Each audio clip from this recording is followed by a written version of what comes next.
Well, hello again, and thank you so much for joining me on my channel, JC Lee MD. I'm your host, Jonathan Jaffa Lee, and I am a Canadian-trained and American Board of Psychiatry and Neurology vetted child and adolescent psychiatrist. It's my daily privilege to walk with people young and old to get them to where they're going. Well, today I want to talk really briefly about a concept of behavioral activation, which is often lumped into cognitive behavior therapy as a first-line treatment for major depressive disorder, or in common parlance, depression for short. Cognitive behavior therapy, or CBT for short, was developed by Aaron Beck, who was succeeded by his daughter Judith Beck, much like Sigmund Freud was succeeded by his own daughter Anna Freud. CBT, as its name implies, deals with cognitions, our thoughts, as well as our behaviors. And often in depression, Beck described what was called the depressive cognitive triad.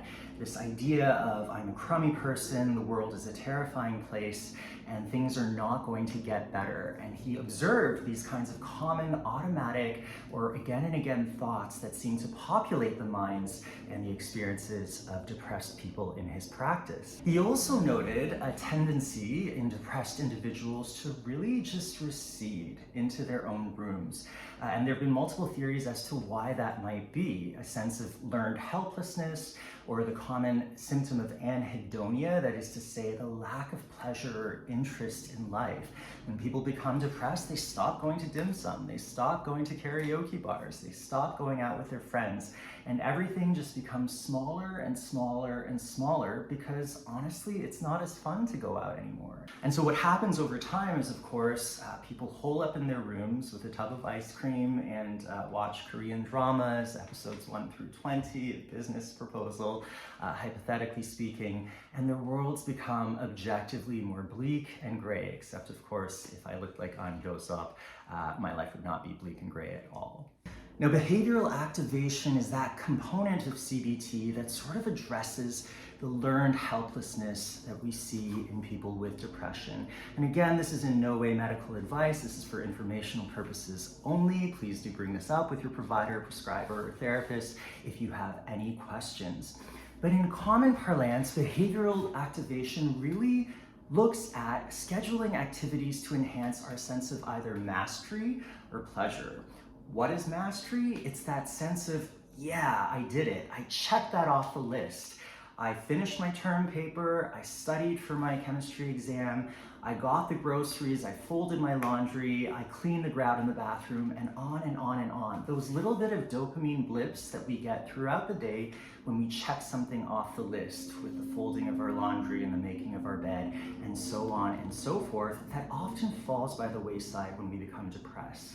Now in the pleasure category, I mean, that's a lot more intuitive, but when we become depressed, often we lose sight of those things that we used to do to build our resilience and our ability to face the vicissitudes of life.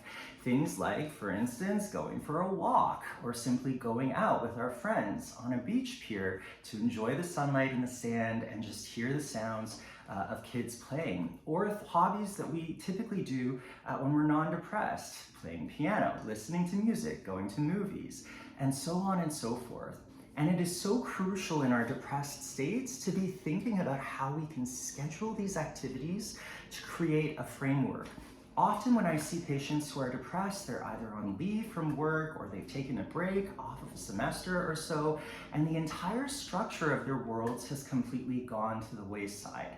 Often people are getting up at 11 o'clock or waking up, naturally, so to speak, at 1 or 2 p.m. with no real set structure and no real sort of activity to sort of think, plan, and ultimately execute.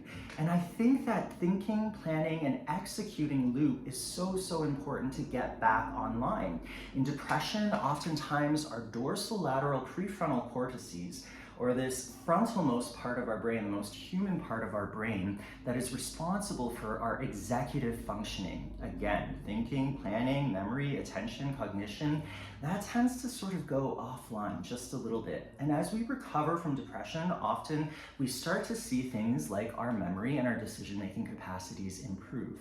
But we can actually jig that kind of process with behavioral activation techniques. And so if you are in the throes of depression, Obviously, talk about this with your counselor and also your prescriber if you have one, but think about scheduling those activities in your day-to-day to look forward to.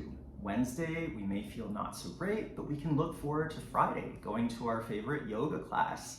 Thursdays, we may be kind of low, but we can think about that trip that we're planning to the Getty on Saturday, and so on and so forth, thinking, planning, executing, and closing that dorsolateral prefrontal kind of loop. Well, check it out and think about what those things are that either enhance your sense of mastery or pleasure, and really grab the bull by the horns. Recovery from depression is much more than just taking a pill and hoping for the best. As a Pisces, you will never hear me say, just take the Prozac and you'll be fine. It is an all-encompassing, three-dimensional complex endeavor, and the more that we're able to do to invest in our health and our resilience, the better the outcomes will be. Out of the ivory tower for your egoic power.